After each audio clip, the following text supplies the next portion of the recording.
3 years of late nights, early mornings, and sacrificing every weekend. 3 years of working full-time while earning my MBA. 3 years of declining social events, missing trips, living on coffee and determination. And it all came down to this. Saturday, May 18th, 10 a.m. Graduation ceremony at the University Pavilion. I'd sent my parents the date 6 months ago, reminded them 3 months ago, sent another reminder a month ago, called them 2 weeks ago to confirm. "We'll be there," Mom had said. "Wouldn't miss it for the world." That was 2 weeks ago. On Friday night, the night before graduation, I texted the family group chat. "Tomorrow at 10. Can't wait to see you all there. Reserved seats in Section B." Dad responded, "Looking forward to it, son. Proud of you." Emily, my younger sister, sent a thumbs up emoji. Mom hearted the message. I went to bed feeling good. Nervous about the ceremony, but good. My family would be there. After 3 years of grinding, of being told I was crazy for going back to school at 28, of proving everyone wrong, they'd be there to see me walk across that stage. I woke up Saturday morning at 7 a.m., showered, put on my suit under my gown, double-checked that my cap was on right, looked at myself in the mirror and felt something I hadn't felt in a long time. Pride. I'd done it. Despite working 50 hours a week. Despite having no life outside of work and school. Despite everyone telling me an MBA wasn't worth it, that I was fine in my current job, that going back to school was a waste of time and money. I'd actually done it. My phone buzzed at 8:15 a.m. I was in my car, halfway to campus. Mom. "Honey, I'm so sorry. Something came up. We can't make it today." I read the text 3 times while sitting at a red light. Can't make it? Something came up. The light turned green. Someone honked. I drove forward on autopilot, pulling into a gas station parking lot. I called her. It went to voicemail. I called Dad. Voicemail. I texted the family chat. "What do you mean you can't make it? The ceremony starts in an hour and a half." No response. I sat there in my car, in my graduation gown, outside a Shell station, and felt something cold settle in my chest. They weren't coming. After 3 years. After all the reminders. After wouldn't miss it for the world. They weren't coming. I wanted to drive home. To skip the ceremony entirely. What was the point of walking across a stage if no one was there to see it? But I'd worked too hard. Sacrificed too much. I wasn't going to let their absence take this from me. I drove to campus, parked, walked to the pavilion, found my seat in the sea of graduates. Around me, families were arriving, taking photos, hugging their graduates, proud parents, excited siblings, grandparents with cameras. Everyone had someone. I sat alone and pretended to check my phone. The ceremony started at 10:03 a.m. The dean spoke about achievement and perseverance and the future. I heard maybe half of it. The other half, I spent scanning the crowd, hoping maybe they'd show up late. Maybe can't make it meant running late. They never came. They called my name at 11:47 a.m. Daniel Foster, Master of Business Administration, Finance Concentration, summa cum laude. I walked across the stage, shook hands with the dean, accepted my diploma, smiled for the official photographer. The audience clapped politely, the way they clapped for everyone. No one stood up. No one cheered. No one called my name. I walked back to my seat and sat down. Around me, other graduates were getting standing ovations. Families screaming their names, air horns, blown kisses. One guy's entire extended family rushed the stage afterward for photos. I sat there with my diploma in my lap and felt nothing. The ceremony ended at 1:15 p.m. Families flooded onto the field. Photos everywhere. Graduates crying, hugging their parents, celebrating. I took one selfie with my diploma, posted it to Instagram with the caption, "MBA done. Summa cum laude. 3 years of work, finally complete." Then I walked to my car and drove home. My phone stayed quiet the whole drive. No calls, no texts, no congratulations or sorry we missed it or anything. I got home at 2:30 p.m., changed out of my gown, sat on my couch in my empty apartment and stared at my diploma. Master of Business Administration, summa cum laude, top 5% of my class. Worth nothing if no one cared. I opened Instagram thinking maybe I'd gotten some congratulations from friends, from colleagues, from anyone. I had notifications, likes on my graduation post, a few comments from coworkers, and then I saw it. Posted 45 minutes ago, from my mother's account.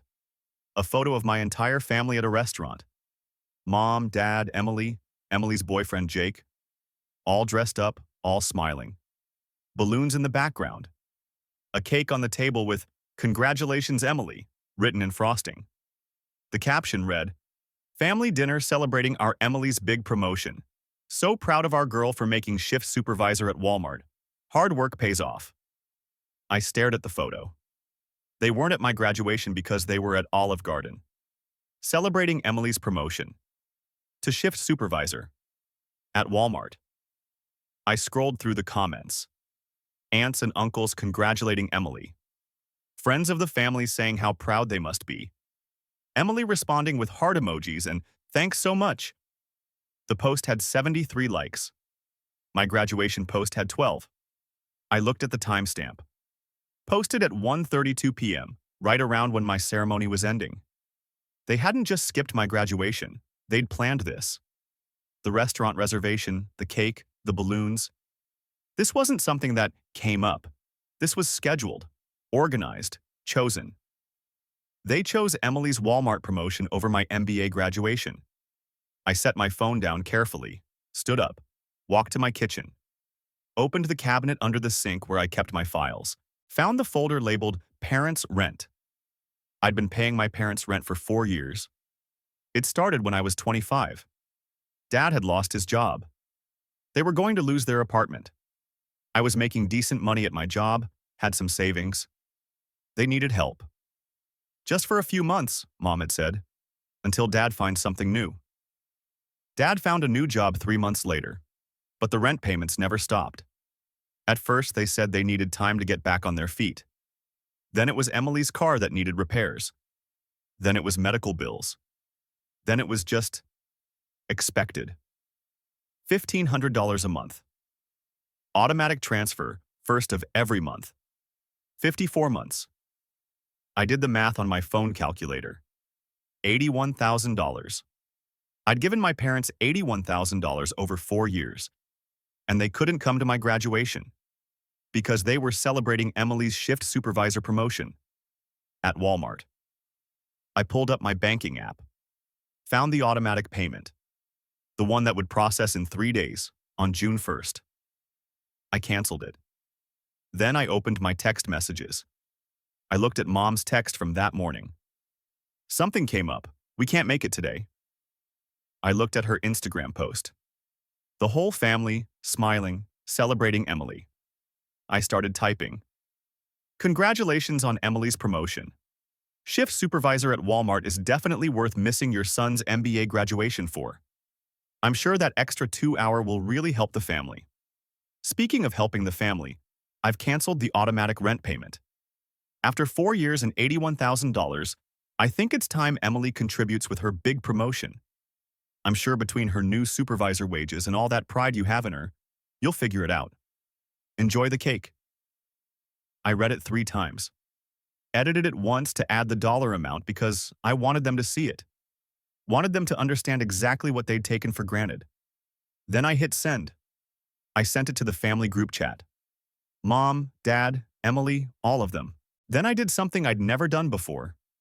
I blocked all 3 of them. Not muted. Blocked. I didn't want to see the responses. Didn't want the excuses, the guilt trips, the accusations that I was being dramatic or vindictive or cruel. I just wanted silence. I set my phone on the coffee table, face down. Looked at my diploma on the wall where I'd already hung it. And waited to feel something other than empty. It took about 20 minutes. Then I felt it. Not sadness. Not anger. Relief. I'd been carrying them for 4 years. Financially, emotionally, always being the reliable one, the one who helped, the one who never complained. And I'd just set them down. My phone buzzed on the table. Once, twice, 3 times. 4. Even blocked, I could see the screen lighting up with notifications. Calls coming through as blocked. I turned the phone off entirely. Made myself dinner. Leftover pasta from Thursday. Ate it while watching a show I'd been meaning to catch up on. My diploma hung on the wall behind my TV. Summa cum laude. Worth more than a Walmart promotion, whether they knew it or not. And if they couldn't see that, couldn't be bothered to show up, couldn't prioritize my achievement over Emily's incremental raise, then they could figure out their own rent. I went to bed at 10 p.m., phone still off, feeling lighter than I had in years. I didn't know about the 94 missed calls yet. That discovery would wait until morning. But that night, for the first time in 4 years, I slept, knowing I wasn't responsible for anyone but myself. And it felt good. Really good. I woke up Sunday morning at 8 a.m. feeling oddly rested. For a moment, lying there in bed, I'd forgotten everything. Then it came back in waves. The graduation, the empty seats, the Instagram post, the text I'd sent, blocking everyone. My phone was still off. I got up, made coffee, sat on my couch with my diploma still hanging on the wall, and thought about turning my phone back on. Part of me didn't want to. Wanted to stay in this bubble where I'd finally set a boundary and didn't have to deal with the fallout. But I was also curious. Had they even responded? Were they angry? Apologetic? Did they even care? At 8:47 a.m., I turned my phone on. It took 30 seconds to boot up. Then the notifications started rolling in. Text messages, 127 unread. Missed calls, 94. Voicemails, 22. Instagram DMs, 15. Facebook messages, 8. I stared at the numbers, 94 calls. I opened my call log, still showing blocked numbers. The calls had started at 3:17 p.m. yesterday, about 20 minutes after I'd sent the text and blocked them. Mom, 31 calls. Dad, 28 calls. Emily, 19 calls. Unknown numbers that were probably their friends' phones. 16 calls. The last call had come in at 2:43 a.m. Someone had called me at nearly 3 in the morning. I opened my text messages, knowing they wouldn't show since I'd blocked them, but I could see the voicemail transcriptions. The first voicemail, from Mom, 3:42 p.m. yesterday. Daniel, what are you talking about? Call me back right now. This is ridiculous. You can't just cancel the rent payment. Call me. Fifth voicemail, Dad, 5:18 p.m. Son, I don't know what's gotten into you, but this is not how we raised you to act. We need to talk about this. Your mother is very upset. 12th voicemail, Emily, 7:33 p.m. Danny, what the heck? Mom is freaking out. Can you please just call her back? This is crazy. 18th voicemail, Mom, 11:04 p.m. Daniel Robert Foster, you answer this phone right now. The rent is due in 3 days and we don't have it. You're putting your family on the street. Is this what you want? Last voicemail, Dad. 2:41 a.m. Please, just call us back. Let's talk about this like adults. I sat there with my coffee getting cold, reading transcriptions of increasingly desperate voicemails. Not one of them mentioned my graduation. Not one, sorry we missed it. Not one, we should have been there. Just panic about the rent money. I deleted all the voicemails without listening to them. Then I unblocked everyone, just long enough to see what they'd actually texted me. The messages came flooding in. Mom, 3:19 p.m. yesterday. What is this about? Call me now. Mom, 3:47 p.m. Daniel, this isn't funny. We need that rent payment. Dad, 4:12 p.m. Your mother showed me your text. This is completely out of line. Call us immediately. Emily, 4:58 p.m. Seriously? You're mad about graduation so you're going to make Mom and Dad homeless? Mom, 5:34 p.m. I don't understand where this is coming from. We've always been there for you. Dad, 6:15 p.m. We're trying to reach you. Please pick up. Emily, 7:29 p.m. Mom's crying. Hope you're happy. Mom, 8:03 p.m. After everything we've done for you, raising you, supporting you, and this is how you repay us? Dad, 9:47 p.m. The landlord called. Rent is due Wednesday. We need to sort this out. Mom, 10:52 p.m. You're going to ruin us over one missed event? That's incredibly selfish. Emily, 11:38 p.m. You've always been jealous of me. This proves it. The messages continued through the night, getting more desperate, more accusatory, more guilt-laden. Not once did anyone say, "We're sorry." I made a fresh cup of coffee and started typing a response. Deleted it. Started again. Deleted it. Finally, I wrote something simple and sent it to the family group chat. I paid $81,000 over 4 years. You missed my MBA graduation, summa cum laude, to celebrate Emily's Walmart shift supervisor promotion at Olive Garden. You chose. Now deal with the consequences of that choice. I sent it. Watched the delivered status change to read almost immediately. The typing indicators appeared. All 3 of them, typing at once. Mom. How dare you throw money in our faces? We needed that help. You offered. I typed back. I offered temporary help during an emergency, not a permanent 4-year payment plan. Dad. We were struggling. You knew that. Me. You were struggling enough to skip my graduation but not struggling enough to skip a celebration dinner with balloons and cake? Emily. My promotion was important. Me.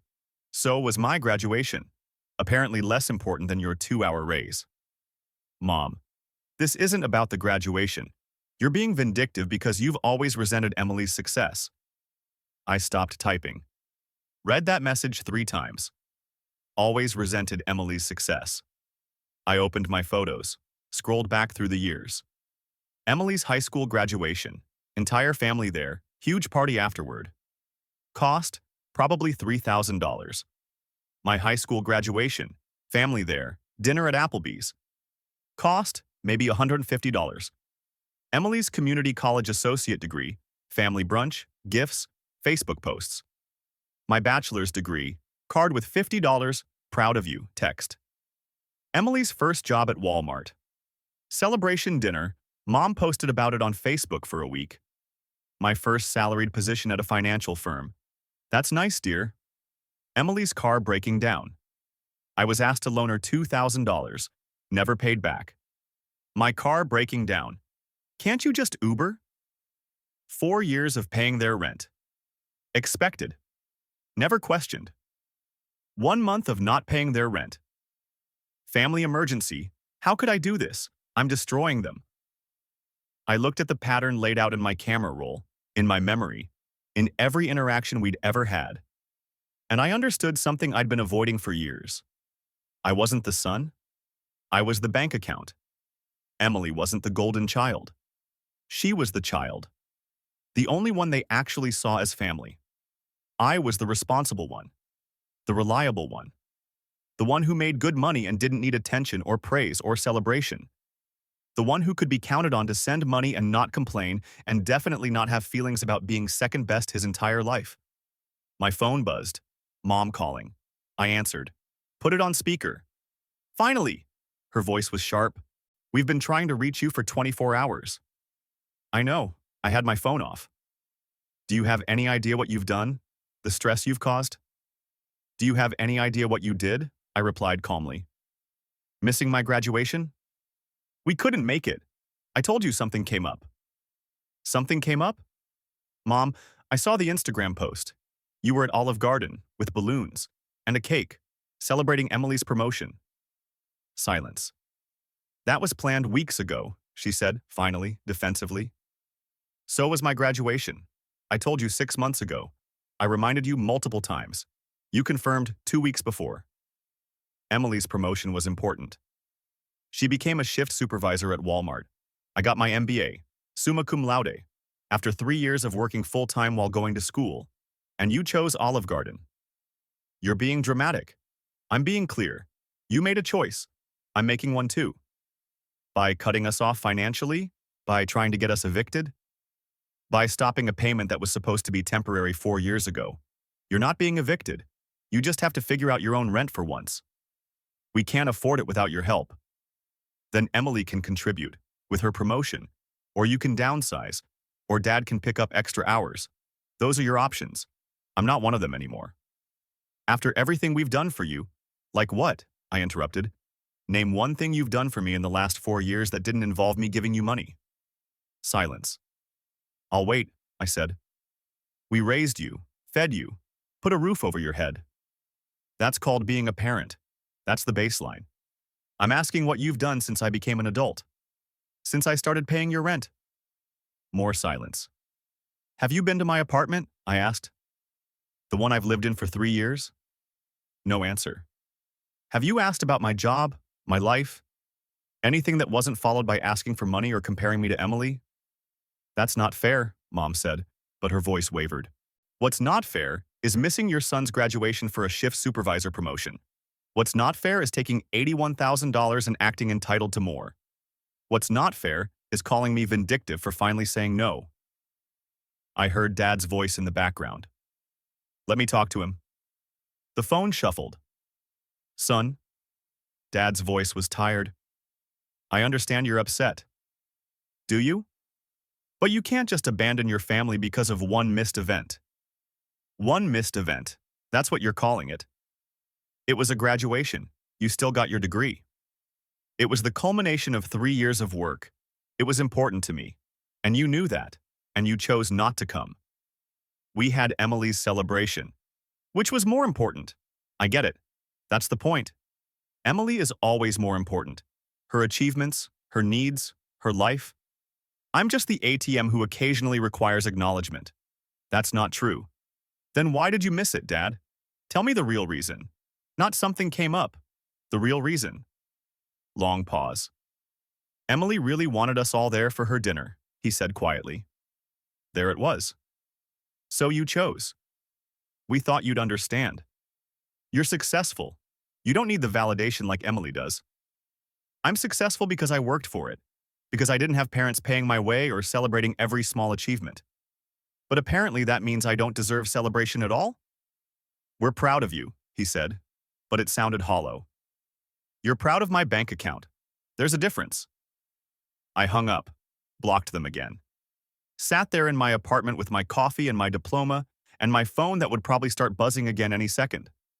But this time, I wouldn't see it. Because I was done. Done being the reliable one who got nothing in return. Done being the son who didn't need attention because he was already successful. Done funding their life while they celebrated my sisters. The rent was due in 3 days. They'd figure it out. Or they wouldn't. Either way, it wasn't my problem anymore. And that realization felt better than any congratulations they could have given me. Wednesday arrived. Rent day. I woke up knowing exactly what was happening 3 towns over. My parents scrambling, checking their bank account, hoping maybe I'd changed my mind. Realizing I hadn't. I went to work like normal. Sat through meetings, reviewed financial reports, had lunch with a colleague who asked how graduation went. It was good, I said. Glad it's over. I didn't mention the empty seats or the Instagram post or the 94 calls. Just smiled and changed the subject. My phone stayed quiet all morning. I'd unblock them briefly Tuesday night, just to see if there was anything worth reading. There wasn't. More accusations, more guilt trips, more, how could you do this to us? I'd block them again and slept fine. At 2:47 p.m. my phone rang. Unknown number. I almost didn't answer, but something made me pick up. Hello? Is this Daniel Foster? A woman's voice. Professional? Unfamiliar? Yes? This is Patricia Chen from Riverside Property Management. I'm the landlord for the property at 847 Oakmont Avenue, Unit 3B.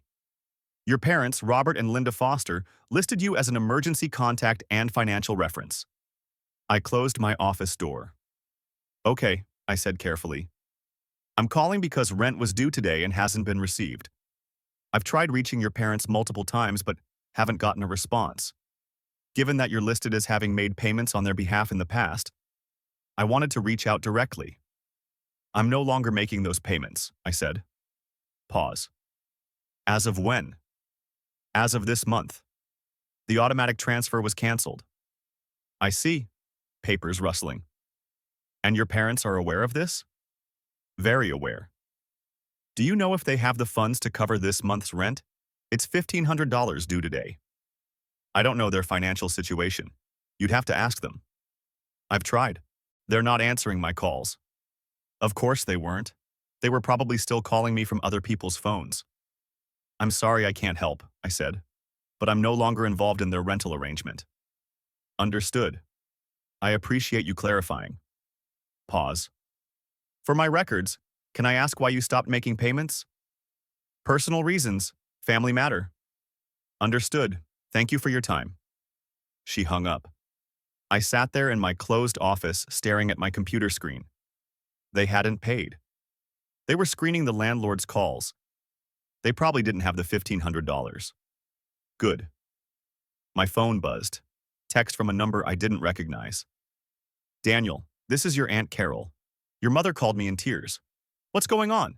Why won't you help your parents? I stared at the text. Aunt Carol. Mom's sister. The one who always took Mom's side in everything. I typed back, did Mom tell you she skipped my MBA graduation to celebrate Emily's Walmart promotion? 3 dots appeared. Disappeared. Appeared again. She said there was a scheduling conflict. There wasn't. She chose. Asked to see her Instagram from Saturday. The dots disappeared and didn't come back. 10 minutes later, my cousin Jessica texted, dude, what's happening? Mom showed me Aunt Linda's Instagram. Is that real? Very real. And they actually skipped your graduation for that? Yep. That's messed up. Yep. For what it's worth, congrats on the MBA. Summa cum laude is huge. I smiled at my phone. Thanks, Jess. Mom's calling Aunt Linda now. This should be interesting. Over the next hour, I got texts from 3 more relatives. Uncle Mark, Cousin David, my grandmother. All of them had been told some version of Daniel is being unreasonable, or Daniel cut us off over nothing. All of them had now seen the Instagram post. The narrative was shifting. I could feel it. At 5:30 p.m., Emily called from yet another unknown number. I answered. Stop calling from random numbers. You blocked us. What am I supposed to do? Not call me? Daniel, please. Mom and Dad are freaking out. The landlord is threatening eviction. They don't have the money. Not my problem. How can you say that? They're our parents. They're your parents who came to your celebration. Mine apparently had a scheduling conflict. It wasn't like that. What was it like, Emily? Explain it to me. How was it not exactly choosing your $2 raise over my 3 years of grad school? Silence. I didn't ask them to skip your graduation, she said quietly. But you knew they were, didn't you? More silence. You knew, I said. You knew they weren't going to my graduation because they were coming to your dinner, and you didn't say anything. I thought you'd understand. You're always so independent. You don't need them like I do. That's what Dad said, word for word, like you all discussed it. We just thought, you thought I wouldn't care, because I never complain, because I just pay their rent and show up to holidays and don't make waves. So why would I care about one little graduation? Don't put this on me, she said, voice rising. This is between you and them. No, this is between all of us. You benefit from them prioritizing you. You always have. And you've never once questioned it or felt bad about it because you think you deserve it. I work hard. So do I. I worked full-time and got an MBA simultaneously. You know what's harder than being a shift supervisor at Walmart? That. But somehow your achievement was worth a family celebration and mine wasn't worth showing up. I heard her crying. Part of me felt bad. The other part, the part that had sat alone at graduation while everyone else had families, felt nothing. What do you want me to do? She asked through tears. Help with the rent. You have a promotion. Contribute to the household you're so worried about. I don't make enough. You make enough to go out for celebration dinners. You make enough for a cake and balloons. You make enough to help with $300 toward rent. $300? 20%. Emily pays 20%. They figure out the rest. Seems fair since you're the one they prioritize. That's not fair. What's not fair is paying $81,000 over 4 years and getting nothing but taken for granted. What's not fair is them missing my graduation. What's not fair is you calling me right now to guilt me into resuming payments instead of calling to apologize. I didn't know it mattered that much to you. How could you not know? How could any of you not know that a master's degree graduation would matter? She didn't have an answer. I have to go, I said. Good luck with the rent. I hung up, blocked that number too. Went home, made dinner, watched TV, slept fine. Thursday morning, I got an email. From my mother, because apparently I hadn't blocked that. Subject: please read this. Daniel, I don't know what else to say. We're sorry we missed your graduation. We made a mistake. But you're punishing us for one error by destroying our lives. The landlord has given us until Monday to pay, or she starts eviction proceedings. We don't have the money. Your father is picking up extra shifts, but it won't be enough in time. Emily is trying to help, but she barely makes anything. We have nobody else to turn to. I'm begging you. Please. We're your parents. We made a mistake, but we don't deserve this. If you ever loved us, you'll help us one more time. Mom. I read it twice. If you ever loved us. There it was. The ultimate guilt trip. The weapon of last resort. I hit reply. Mom, you didn't make one error. You made a choice. You planned Emily's celebration dinner weeks in advance. You confirmed you'd be at my graduation 2 weeks before. Then you chose the dinner. That wasn't a mistake. That was a decision. You chose Emily's Walmart promotion over my MBA. You chose Olive Garden over being there for your son's biggest achievement. You can call it one error. I call it the final proof of something I've known for years. I matter less. I don't matter less because I'm more successful or more independent. I matter less because you decided I do. And I'm done accepting that. You want help? Ask Emily. Ask the daughter you prioritized. Ask the child you actually celebrated. I'm not your ATM anymore. I'm not your backup plan. I'm not the son who exists to fund your life while you ignore mine. I loved you. I loved you enough to pay your rent for 4 years without complaint. I loved you enough to keep showing up to family dinners where I was an afterthought. I loved you enough to believe we're proud of you, even though you never showed it. But love isn't supposed to be one-sided, and I'm done being the only one trying. The rent is your problem. Figure it out. Daniel. I sent it. Blocked her email address. Blocked Dad's too, preemptively. Then I did something I'd been putting off. I called my HR department. Hi, this is Daniel Foster in finance. I need to update my emergency contacts and beneficiary information. Removed my parents. Removed Emily. Listed my cousin Jessica instead. The one who'd actually congratulated me. Changed my beneficiaries on my 401k and life insurance. Everything that had been split between my parents now went to a charity. The local literacy foundation. If I died tomorrow, they wouldn't see a cent. That thought made me smile. Friday afternoon, Jessica texted. So, Aunt Linda called Mom again. Apparently you sent her an email that broke her heart. Good.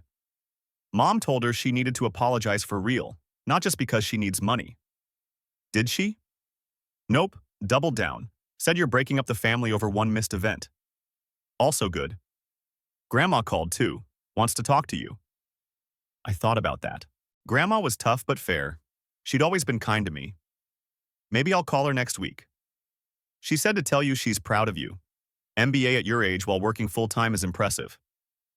I stared at that text, read it 3 times. Thanks, Jess. She also said your mom was always like this with Aunt Carol too. Played favorites, never changed. That tracked. The weekend passed quietly. I went hiking, read a book, ordered pizza, lived my life, didn't think about the rent, didn't think about whether they'd paid, didn't think about eviction notices or desperate calls or guilt trips. For the first time in 4 years, their problems weren't my problems. And on Sunday night, lying in bed, looking at my diploma on the wall, I realized something. I didn't miss them. Not the calls, not the texts, not the family dinners where I was background noise. I missed who I thought they were, who I wanted them to be. But the people they actually were? The ones who skipped my graduation? Who took $81,000 and acted entitled to more? Those people I didn't miss at all. And that was the most freeing realization of my life. 3 weeks passed. I didn't reach out. They didn't reach out. The silence was loud at first, then comfortable, then normal. Work kept me busy. I'd been promoted 2 weeks after graduation. My boss had noticed my MBA and immediately moved me to a senior analyst position with a $20,000 raise. Nobody at work knew about the family drama. Nobody knew I'd spent graduation alone. They just saw the accomplishment and rewarded it. Funny how that worked. Jessica kept me updated without me asking.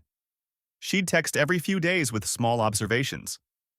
Aunt Linda is working at Target now, part-time cashier. Uncle Robert picked up weekend shifts at a warehouse. Emily is contributing $200 a month to rent, complaining about it constantly. They moved to a smaller apartment, 2-bedroom instead of 3. I read the updates and felt nothing. Not satisfaction, not guilt, just distance. On the 4th week, Grandma called. I answered. "Hi, Grandma." "Daniel." Her voice was warm, steady. "How are you, sweetheart?" "I'm good. Really good, actually." "I'm glad to hear that. I wanted to call and say congratulations properly. Your mother sent me a photo of your diploma. Summa cum laude. That's exceptional. Thank you. I also wanted to say I'm sorry. For what happened at your graduation. For everything." I sat down on my couch. "You don't need to apologize. You weren't there." "No, but I raised your mother, and I see my mistakes reflected in hers." She sighed. "I played favorites with my daughters. Carol always got more attention, more praise. Linda learned that love was conditional, based on achievement and visibility, and she passed that down to you and Emily." I didn't know what to say to that. "You broke a cycle," Grandma continued, "by standing up for yourself, by refusing to accept being second best. That takes courage." "It just takes being tired," I said. "Sometimes they're the same thing." Pause. "Your mother is struggling. Emotionally, I mean. She's realizing what she lost." "Good. But I don't think she knows how to fix it. She's never been good at admitting when she's wrong. She gets defensive instead of apologetic." I noticed. "I'm not asking you to forgive her. I'm just asking you to leave the door open. Eventually. When you're ready." "What if I'm never ready?" "Then that's your choice. And it's valid." She sounded sad but accepting.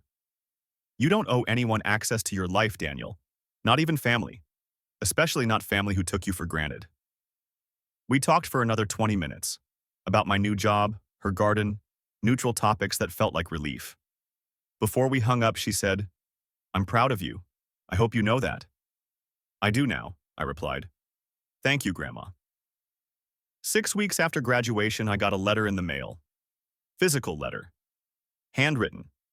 From my mother. I almost threw it away unopened. But curiosity won. "Daniel, I'm writing this because you've blocked all other ways to reach you. I understand why, but I'm hoping you'll read this. We managed to keep the apartment. Barely. Your father is working extra shifts. I got a part-time job. Emily is contributing what she can. It's tight, but we're making it work. I'm not writing to ask for money. I'm writing to say I'm sorry. I'm sorry we missed your graduation. I'm sorry we prioritized Emily's dinner over your achievement. I'm sorry we took you for granted for so long. You were right about everything. We treated you like a bank account instead of a son. We expected you to be fine without support, because you always were. We celebrated Emily more because she needed it more, or so we told ourselves. But you needed it too. You needed us there. And we failed you. I can't undo that. I can't go back and attend your graduation or celebrate your achievements the way we should have. I can only say I'm sorry and that I'm trying to understand how badly we hurt you. Your father and I have been talking a lot about our mistakes, about the favoritism, about taking you for granted. Emily has been talking to a therapist about family dynamics and guilt. We're all trying to be better, even if it's too late for you to see it. I don't expect forgiveness. I don't expect you to call or visit or send money ever again. I just wanted you to know that we see it now. We understand. And we're sorry. I hope you're doing well. I hope your new job is everything you wanted.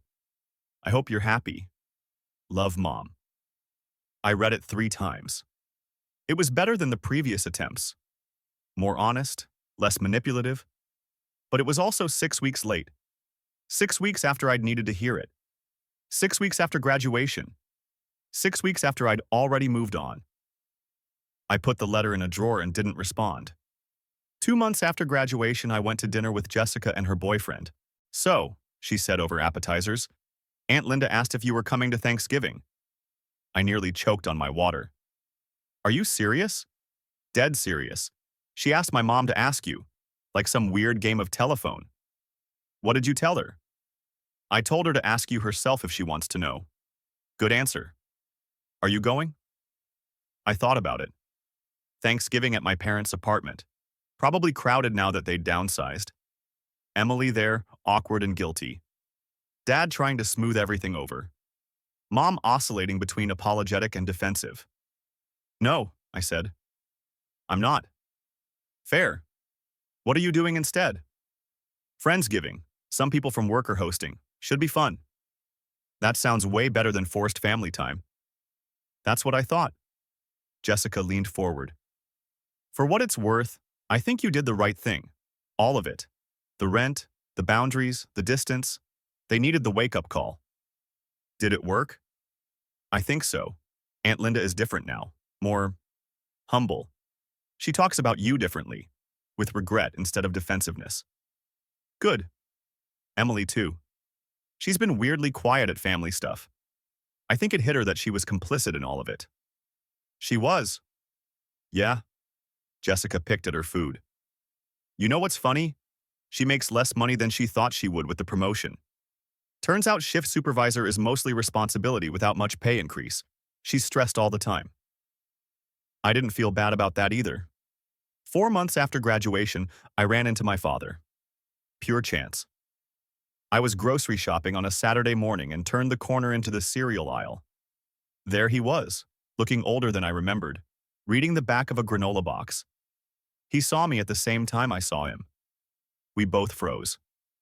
Daniel, he said finally. Dad. Awkward silence. Other shoppers moving around us. How are you? He asked. Good. You? Managing. He set down the granola box. I wanted to call you, many times. Didn't know if you'd answer. Probably not, I said honestly. He nodded. Fair enough. More silence. I read your mother's letter, he said. The one she sent you. She told me what she wrote. Okay. I agree with all of it. We were wrong. We took you for granted. We prioritized the wrong things. He looked directly at me. I'm sorry, son, truly. I stood there with my shopping basket, looking at my father apologizing in the cereal aisle of a grocery store. Okay, I said again. I don't expect forgiveness. I just wanted you to hear it from me too. You deserved better. You deserved parents who showed up. Something in his voice cracked. He cleared his throat. I was at the university website, he continued. They posted graduation photos. I found yours. You were smiling in your gown, holding your diploma, but your eyes looked sad. And I realized that was our fault. We put that sadness there on what should have been your happiest day. I didn't know what to say to that. Anyway, he picked up his granola box again. I won't keep you. I just wanted you to know we're sorry. And we understand if you never want to see us again. He started to walk away. Dad, I called out. He turned. The new job is going well. Got promoted again last month. Director level now. His face lit up. That's wonderful. Director at your age, that's impressive. Yeah, worked hard for it. I bet you did. You always worked hard. We stood there in the aisle, not quite bridging the gap, but acknowledging it existed. Take care of yourself, I said finally. You too, son. He walked away. I finished my shopping, drove home, didn't cry, didn't feel much of anything except tired. 6 months after graduation, I was good. Really good. The new position came with challenges, but also satisfaction. I'd made friends at work who became my Friendsgiving crew, my weekend hiking group, my actual support system. I'd started dating someone, met her at a professional networking event. She knew nothing about my family drama, just knew me as Daniel, the guy with the MBA who made her laugh. My apartment had become fully mine. I'd redecorated, bought new furniture, hung my diploma in a place of pride. I'd joined a gym, Started a hobby of woodworking. Read books I'd been meaning to read for years. Lived my life entirely for myself. And I didn't miss them. The family dinners, the obligations, the one-sided relationships. Occasionally, I thought about reconciliation, about whether I should reach out, give them another chance, rebuild something. But then I remembered sitting alone at graduation, remembered the Instagram post, remembered 4 years of rent payments taken for granted, and I decided I was fine where I was. Jessica invited me to a family barbecue in July. I declined politely. Grandma called on my birthday. We talked for an hour. She didn't mention my parents once. Emily sent a text through Jessica. "Tell Danny I'm sorry, really sorry." I didn't respond. Some things broke and stayed broken. Some distances became permanent. And I was learning that was okay. One evening in late summer, I was sitting on my balcony with a beer, watching the sunset, when my phone buzzed. Email notification. From the University Alumni Association. "Congratulations! Your class had the highest employment rate and average starting salary in the program's history.